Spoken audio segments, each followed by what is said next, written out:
Eh, He visto a un periodista diferente. Eres un periodista culto, un periodista preparado, un periodista que tiene además el valor de decir las cosas como son. Y eso no es lo típico en el periodismo, y menos aquí en México. Pues tú también tienes un estilo combativo y muchas veces te escuché decir cosas de deportistas sin ahorrar adjetivos. Y a mí me parece que, ¿qué hace un periodista? Pues en el caso de mí o en el caso del boxeo, de las transmisiones de boxeo, hay mucho de entretener a la gente, porque eso de educar a mí me parece un poco pretencioso. Qué bueno si manejamos bien el lenguaje, qué bueno si cuidamos lo que decimos, qué bueno si podemos enseñar algo a los que vienen detrás, pero yo digo que hay mucho de entretener a la gente, de divertir a la gente. El boxeo es un deporte muy serio y sin embargo yo siempre digo, nos divertimos enormemente en las transmisiones, porque así tiene que ser, porque uno va a participar el público y el periodista también de un espectáculo que entretiene y que a la vez hay que tener mucho cuidado, no olvidando en ningún momento que es un deporte peligroso, difícil, en ocasiones casi suicida, eso no lo podemos negar la gente del boxeo. Este es un asunto serio y qué bueno que nos podemos divertir con más frecuencia que preocuparnos. Fíjate que ahora que mencionas esto, hace algunos años fui a visitar a Richard Steele a Las Vegas y claro, queda eternamente grabado en la memoria de los aficionados al boxeo en México la pelea entre Chávez y Meldrick Taylor. Y ya lo había dicho seguramente, pero me quedó, y ahora que lo mencionas tú, dice, es que detuve la pelea porque cuando se levantó Taylor, vi un cuerpo vacío. Y no hay un campeonato del mundo que valga la vida de un hombre. Y es lo Claro, que tú dices, Eduardo. claro, claro. Sí, y Richard Steele además era un hombre profundamente comprometido con su oficio, con su profesión, un hombre pensante, un hombre bueno. Inventaron los gringos esta polémica alrededor de él porque el referee no está, cuando está haciendo lo que está haciendo, no está mirando el reloj, y mucho menos cuando faltan 2 segundos para que termine la pelea. Así que sí, yo rescato siempre, trato de defender a Richard Steele porque nunca mereció lo que le hicieron. Sí.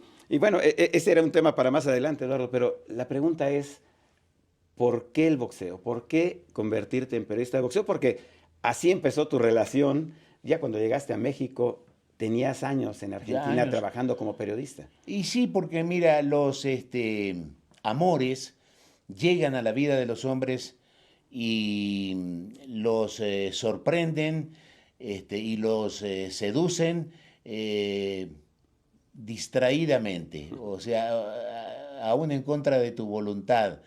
Y a mí me llegó el amor al boxeo así, porque yo vivía en un pueblo pequeño, pequeño, pequeño, como la zona rosa, una cosa así en Argentina de 25.000 habitantes, y mi papá era presidente de uno de los dos clubes de fútbol del pueblo. Entonces, pues yo iba al club y el club en Argentina siempre es un club de fútbol. Lo demás es un poco, algunos juegan al tenis, hay unos que juegan al básquet, hay algunos que practican boxeo. Y yo en el club, pues siguiendo a mi papá, la gente del boxeo me empezó a llamar. No sé si por niño de 10 años era yo una cosa chistosa o le caí bien a alguno de los grandes o a alguno de los boxeadores. No sé cómo se fue adueñando de mí ese virus. Y cuando me di cuenta, pues yo quería ir todos los días a ver a la gente del boxeo porque era la gente que me prestaba su simpatía, de estar con ellos. Y de estar con ellos empecé a ver boxeo más que otras cosas, porque a mí me gustaba estar ahí, no allá donde están los del fútbol, a mí me gustaba estar aquí en este salón techado donde practicaban los boxeadores. Y entonces me enamoré. Después crecí y mis papás me permitieron ir con la gente del boxeo al pueblo de al lado a pelear, íbamos a pelear allá de visitantes, después se armaba otra confrontación en mi pueblo y después fuimos a Buenos Aires y después anduvimos por todas partes y crecimos, pero yo no olvido aquel inicio cuando yo tenía 10 años y me meto al boxeo para ya no salir más. El boxeo me atrapó y aquí me tiene. Oye, pero aparte, eran los años románticos. Los que nos gusta el boxeo, sabemos identificar las épocas. Y a ti te tocó una época gloriosa como jovencito del boxeo argentina, ¿no? Ahí estaba Ringo Bonavena, estaba Carlos Estaba Monzón. Monzón. Cuando yo hago mi primera transmisión de boxeo en radio, estaba en 1974. Monzón era campeón desde el 70. Es decir, Monzón estaba en el punto culminante de su carrera. Había seducido a las mujeres más hermosas de Argentina y a muchas de Europa. Entonces, Monzón era la figura en Argentina en ese momento cuando yo llego. Y llego al equipo de Monzón porque mi pueblito del que les acabo de platicar estaba a 100 kilómetros de Santa Fe donde entrenaba Monzón y pues lógicamente el contacto era natural, se peleaba con ese grupo. Y bueno, me pegué a Monzón y ya me fui a las peleas de Monzón. Monzón hizo 14 defensas, de manera que me tocaron unas cuantas de acompañarlo a Europa y sí, me tocó la época romántica. Y después me vine a México cuando tenía 23 años y estaba terminando la época de los grandes gallos mexicanos con Rodolfo Martínez, con Olivares, con Chucho Castillo, con Rafael Herrera, en fin, de lo Sí, que sí, pudiéramos Romeo nombrar. Sí, Anaya, Romeo Anaya, todos claro. ellos. Ahora bien, Eduardo, yo mantengo una teoría. Los periodistas también podemos tener ídolos. Yo tengo ídolos. Uno de mis ídolos es César Luis Menotti, por ejemplo, ¿no? No necesariamente un deportista, un director técnico. Eduardo Lamazón tiene ídolos, tuvo ídolos en Sí, el claro, boxeo. claro. Roberto Durán es mi ídolo, es mi gran ídolo. Este, Uno me dice, no, pero hay mejores. Bueno, es que es una opinión, una elección. De la lista que yo tengo publicada de 150 mejores boxeadores, primero, no espero tener razón, espero discutir, combatir mis argumentos. Segundo, yo dije, yo elijo a Durán, pero si tú eliges a Jack Dempsey como el mejor, estás bien, es una magnífica elección. Y si eliges a Willy Pepe, es una magnífica elección. ¿Quién puede discutir si a los boxeadores no los medimos en el laboratorio con un producto químico, una reacción que nos diga quién es mejor que quién? A mí Durán llenó mis expectativas de lo que era un boxeador ideal. Probablemente por la época en que me capturó, cuando yo todavía estaba en Argentina empezando en esto. Cuando yo dije y escribí en varios países que Durán era el mejor boxeador, se publicó en varios países de América Latina, y yo no lo conocía a Durán. Cuando, o sea, después lo conocí en su casa, en un viaje que hice a Panamá, me llevaron a conocer a Durán y Durán ya sabía de mí por esas afirmaciones que yo había hecho. El ídolo, ahí está. Oye, Eduardo, ahora, em, así como el Chorrito en Panamá, como Santa Fe allá en Argentina, eh, yo leí un artículo tuyo que me encantó hace muchos años. em, no sé si ya había muerto Monzón, pero estaba en la cárcel después del asesinato de su esposa. Y recuerdo todavía una frase que decías que Carlos Monzón, así como me mencionabas ahora lo de las mujeres, dijiste, es que pasó de la pobreza a la riqueza tan rápido que en el closet estaban los pants raídos y viejos junto a los trajes de seda. Ajá. Bueno, mira, está bien, está bien. Sí, sí, bueno, es que la historia de Monzón resume la vida de muchos boxeadores. Es decir, problemas, a veces inconductas porque no tuvieron la fortuna de recibir mayor educación. Y bueno, es todo muy obvio, muy conocido este tema del boxeador que cuando empieza a ganar dinero en lugar de comprar seguridad, compra problemas. Este, y a veces hay problemas con la ley, he escrito varios artículos al respecto, también de boxeadores que no pueden encaminar. Ha sido difícil para la gente que dirige a los boxeadores y que dirige al boxeo encontrar un camino más amable para que los boxeadores pues hagan una vida. No todos pueden ser campeones del mundo. Ahora casi todos, con tanto título que hay, casi todos. Pero bueno, todos no pueden ser.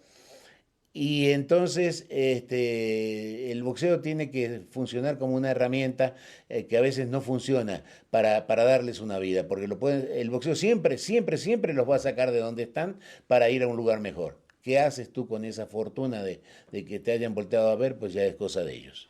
Sí, ahora, fíjate, tú escogiste, y esto es bien importante, Eduardo, porque hay quienes, y por ahí lo decían, ¿no? Algún escritor, hay quienes tuvieron la suerte de nacer en México, pero hay quienes no nacieron en México, pero eligieron ser mexicanos y eligieron vivir en México. Y tú eres una de esas personas, Eduardo, que vino a traer, a aportar, a hacer crecer este país. ¿Por qué esa decisión? ¿Por qué México? ¿Por qué no Estados Unidos? ¿Por qué no Francia? ¿Por qué no Italia? Tenías posibilidades en cualquier parte del mundo. Pido perdón, señores, por lo que dijo Valero. ¿Cómo voy a decir yo? No sería yo capaz de sentarme aquí y decir que yo vine a engrandecer México. No, no, eso es un chiste. Pero tratar de ser una buena persona es una obligación que tenemos todos. Y respetar y querer al país que nos da de comer es para mí fundamental, porque es la gratitud al mexicano que me recibió. Tengo 45 años aquí y nunca alguien jamás me dijo que yo no soy de aquí. O sea, naturalmente soy de aquí porque si no, ¿de dónde soy? En Argentina estuve 23 años, el amor que tengo al país donde nací es intocable y siempre estará conmigo y comparte mi corazón con el país que yo elegí para estar. ¿Por qué me preguntabas? Por el boxeo. Por el boxeo es obvio, es decir, mi búsqueda de boxeo, pues yo estaba siendo un muchachito, un adolescente, buscando trascender mi pueblo, salir a algún lugar más importante. ¿A dónde? Pues a donde me lleve la vida, que yo pueda estar en un lugar más destacado en el boxeo. Y bueno, un día llega Sulaimán a mi vida y don José Sulaimán, al que le guardo enorme agradecimiento, me invitó a trabajar con él y me cambió la vida. Si no, yo no sé dónde estaría hoy de no haber llegado Sulaimán a decirme vámonos a México. Fíjate que ese es un punto muy importante, Eduardo, porque los grandes directivos de la historia en México y en donde sea, siempre fueron o bien vistos o mal vistos. Y José Sulaimán fue un personaje polémico, pero adentro del personaje polémico había una gran persona, un gran ser humano. Eh, ¿Cómo fue que se dio esa cercanía y esa oportunidad? Porque fuiste la mano derecha de José Sulaimán muchos años, Eduardo. Bueno, Sulaimán me conoció en Europa en las peleas de Monzón y por carta. Yo escribía cartas a mucha gente, tratando de salir del pueblo. A mucha gente le escribía yo cartas, pero muy pocos me contestaban, casi nadie. Eh, y un día recibo respuesta de José Sulaimán, que era un hombre, yo lo sabría después, que contestaba todas las cartas que recibía. Eh, Ponía su secretaria una o dos veces por semana y la pila de cartas. No había redes, no había para comunicarse con el teléfono. Entonces él dictaba las cartas y se iban al correo. Le contestaba a todo el mundo. Y de mí a Sulaimán le llamó la atención que siendo yo un muchacho adolescente, le escribiera como le escribía, cuestionándole cosas, diciéndole del reglamento, preguntándole de las reglas, en fin, es que cuando tienes 20 años, mi querido Edgar, tú crees que el mundo lo arreglas tú. A ver, quítense porque ya llegué. Entonces, todo esto que hay que hacer, yo lo voy a hacer hoy. Entonces, esa era la actitud, un poco, ¿no? No era de arrogancia, era de tener 20 años. Caramba, y quiere uno solucionar todo, y más en el boxeo. Yo creía que el único que sabía de este asunto era yo. Por supuesto que la vida me puso en mi lugar. Después, está bien, así tiene que ser. ¿Qué va a ser un muchacho de 20 años en la vida si no tiene ambiciones? Si no tiene ganas de ganar el campeonato mundial de lo que sea. Y entonces, ese fui yo de muchacho. Ya de mayor soy más responsable, y mucho más ubicado en donde lo que me dio la vida, que es mucho, y que yo agradezco, y lo que me dio el boxeo, que no podría yo de otra manera haber vivido esta vida maravillosa que viví por el Consejo Mundial, por Sulaimán y por el boxeo. Fíjate que en esa secuencia que haces ahora, Eduardo, eh, viene y no sé qué tan planeado estaba en tu vida, porque, como dices, transmitías radio, transmitiste televisión, escribías en periódicos, en revistas, pero de pronto tu vida era el Consejo Mundial de Boxeo y un día decides dar un paso de costado. ¿Por qué, Eduardo? Cuando di las gracias y me fui. Y bueno, porque yo me di cuenta que había pasado una vida, me había subido a un avión a los 16 años y todavía no me bajaba. Yo no sabía lo que era ir a la Alameda a pasear un ratito tomado de la mano de una chica. Yo nada más andaba en aviones y solucionando problemas y me metí a las Naciones Unidas a representar al Consejo con el asunto de Mandela. Desde que Mandela estaba en la cárcel, me metí a esto, estuve 7 años, íbamos y veníamos. Y entonces esto se me convirtió en una cosa grande que yo tuve que agradecer y atender. Y ese fue el Consejo Mundial que me puso a circular a una velocidad suprema. Conocí a todos los boxeadores, a todos comí en la casa de Muhammad Ali. ¿Para qué les cuento? A todos los conocidos de mi época, como tú lo conociste, desde la perspectiva del periodista también. Y entonces llegó un día en que yo dije, pues quiero una vida más tranquila, necesito una vida más tranquila. He pasado 24 años en el Consejo, que no son pocos, ya no puedo ser otra cosa. Yo no puedo ser presidente del Consejo Mundial de Boxeo porque mi estilo no es el de un presidente, mi estilo es el del segundo, del que está atrás y deja al presidente para que arregle las cosas o los problemas con la palabra final. Yo hago el trabajo de abajo, ese sí me venía bien.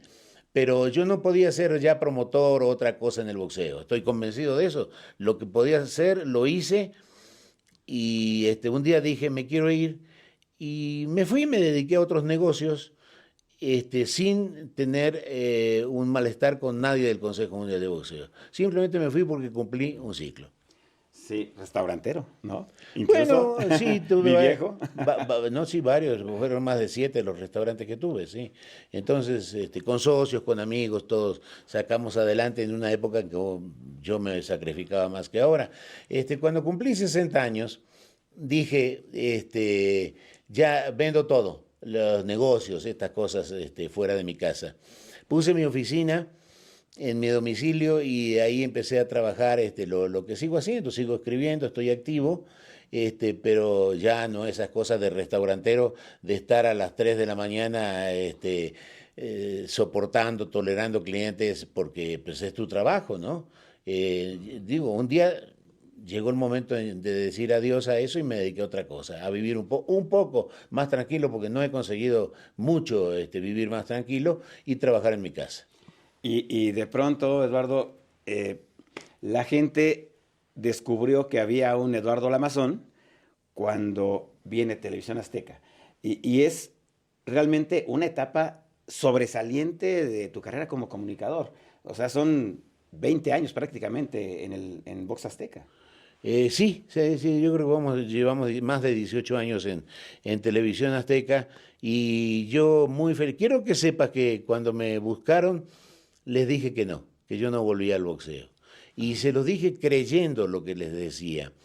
Sin embargo, me insistieron, me insistieron, me insistieron y un día me pescaron otra vez a traición porque me llevaron muy convencido a hacer una participación de invitado Ajá. especial. Y bueno, me picó el bichito del boxeo otra vez y ahí caí y volví a la semana siguiente y a la siguiente y aquí estoy. Dime una cosa, Eduardo. Aparte también, ya has publicado un libro, entiendo que viene uno más, pero a tu carrera de periodista, Eduardo, ¿qué le falta? Ya cubriste todo lo que querías y ahora se convierte en lo que muchos quisiéramos, sigo escribiendo por el placer de escribir, sigo Claro. comentando por el placer de comentar, pero sin obligación. Sí, sí, a mi carrera lo que haya salido ha sido bueno, para mí. No, no compito, hay mejores y peores, como es natural en la vida, y estoy muy agradecido al periodismo también con lo que hice, con lo que logré hacer, y no, no tengo problema con eso, simplemente lo he vivido y lo sigo haciendo mientras se pueda. Fíjate que hace unos años platicaba yo con el hijo del santo y le hacía una pregunta que ahora te voy a hacer a ti. A él le preguntaba si le había dolido la lucha libre, pero no le preguntaba yo por los costalazos y por los golpes, sino por lo que había tenido que dejar. Eduardo Lamazón dejó Argentina, dejó una vida. ¿Valió la pena, Eduardo? ¿Esto es lo que tú querías para ti cuando dijiste, voy al periodismo? ¿Encontraste lo que tú querías? Sí, sí, Edgar, porque sería yo muy ingrato, si te dijera que no. Fui, alcanzando objetivos cada vez que tenía la dicha de conocer a un boxeador estrella nuevo, cada vez que teníamos alguna participación eh, para presumir en el Consejo Mundial de Boxeo, que ha sido gran parte de mi vida. Y sí, te tengo que decir que alcancé porque, vamos, la vida me dio más de lo que yo esperaba. Y mira, suena muy bonito escuchar eso, sobre todo, insisto, ¿no? Porque veniste a este país mira, Eduardo, ya tú conoces la idiosincrasia mexicana. Aquí en este país se ha convertido prácticamente en un pecado triunfar. Y más cuando la gente viene de otros lados, ¿no? Eh, ¿Por qué crees tú que la gente decidió quererte? ¿Por qué crees que la gente no te ve con recelo, sino te ve como si fueras uno de nosotros? Porque soy uno de nosotros. Por eso, es que primero es mi vida completa aquí, completita. No desdeño los años de infancia y de adolescencia que alcancé a rasguñar en Argentina porque me vine siendo muy, muy joven. Argentina, nací en Argentina, caramba, no existe un ser humano que este, desprecie su condición de nacimiento. Argentina es muy importante para mí, pero tú me dices México y tengo que decir, oye, llevo 45 años aquí, viví 2 veces, 2 días aquí por cada día que viví en Argentina.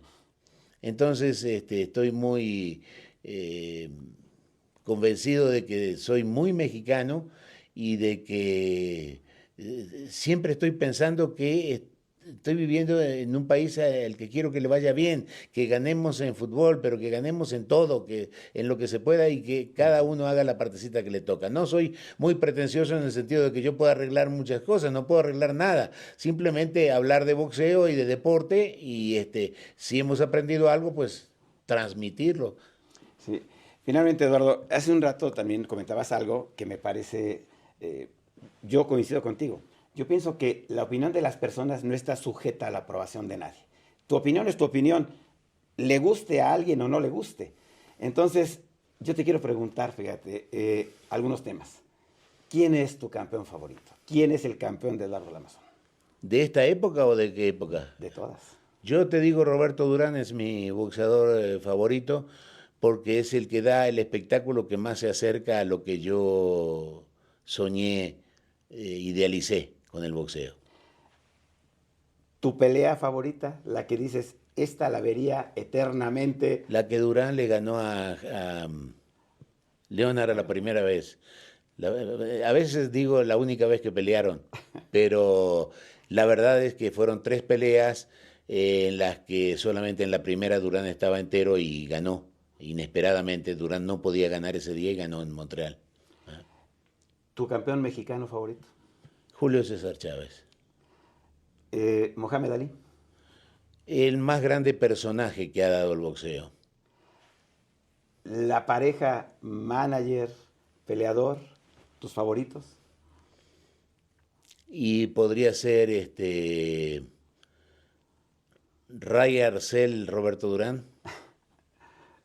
¿Le darías chance a Angelo Dondi con Oh. con Leonardo, con Ali? No sé si aprendí algo, me lo enseñó Angelo Dondi. Angelo Dondi, fuimos amigos y muchas.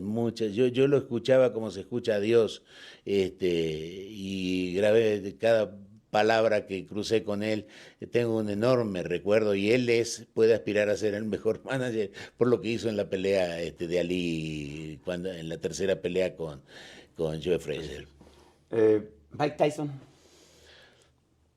Es un buen peleador con magnífica prensa, no tan grande como boxeador como la gente, como las mayorías creen, pero tuvo algo que decir y lo dijo contundentemente, su carrera. ¿Don King o Bob Arum? Bob Arum es un señor. Y en México, el boxeo, los Luterot, ¿qué te dejaron? ¿Qué piensas de ellos? Pues yo creo que cubrieron una parte importante de aquel México que hablábamos, el México romántico del boxeo, y sembraron una semilla que prosperó. Hay que tenerlos en un lugar especial en la recordación del boxeo de los años buenos. Rubén Olivares. Un personaje mexicano extraordinariamente... es un mexicano multiplicado por sí mismo, es varios mexicanos por lo que es capaz de transmitir. El Púas, con ese estilo irreverente, con un estilo que no tuvo nadie más, conquistó al mundo entero del boxeo. Y cuando digo al mundo entero, no solamente México. El Púas es el Púas donde se pare. Y esta no es capciosa, simplemente es que además de Eduardo Lamazón hay un personaje, Don Lama. ¿Quién es Don Lama? Pues Don Lama me empezó a decir Martinoli, Cristian Martinoli, y de esas cosas que se pegan, ¿no? Entonces lo dijo en un programa y le gustó a él mismo y dijo, anoten, así le vamos a decir a Don Lama, a Eduardo Lamazón. Y bueno, y se quedó el Don Lama, y ahora ya dejé de ser aquel que era Eduardo Lamazón y me convertí un día en Don Lama, y aquí estoy. La gente me conoce más en la calle como Don Lama que como Eduardo. Pues Eduardo, yo quiero agradecerte mucho esta oportunidad de platicar contigo, y agradecerte también algo. Decía el gran cronista taurino Paco Malgesto que el toreo era apasionada entrega, y yo creo que tú eres el mejor ejemplo del periodista con apasionada entrega. Sí, me gusta aceptar ese comentario tuyo, porque cuando escribo trato de emocionarme yo para ver si logro emocionar a la gente. No es fácil de conseguir, pero por ese camino yo voy. Es decir, intento crear siempre frases que lleguen un poco al corazón de la gente, que emocionen. Mi querido Eduardo, pues gracias por tu amistad. Yo te agradezco a ti. Gracias por recibirnos. Un placer platicar. Sabes que hablar de boxeo es mi deporte preferido, entonces siempre estoy feliz. Contribuyen a mi felicidad los amigos que se acercan a platicar de boxeo. Así me dice Nacho Beristain, dice, qué bueno que llegó señor Lamazón, dice, para poder hablar de boxeo, dice, porque puro pendejo aquí. Gracias, Eduardo. Gracias. Eduardo Lamazón. Sin duda alguna, Eduardo Lamazón ha sido una gran estrella que ha brillado con luz propia en el mundo del boxeo. Así es que muchas gracias a Edgar Valero, nuestro especialista en esta materia, por una charla tan amena, conociendo a una gran figura del periodismo en esta oportunidad. Yo soy Jackie Félix. Gracias. Hasta pronto.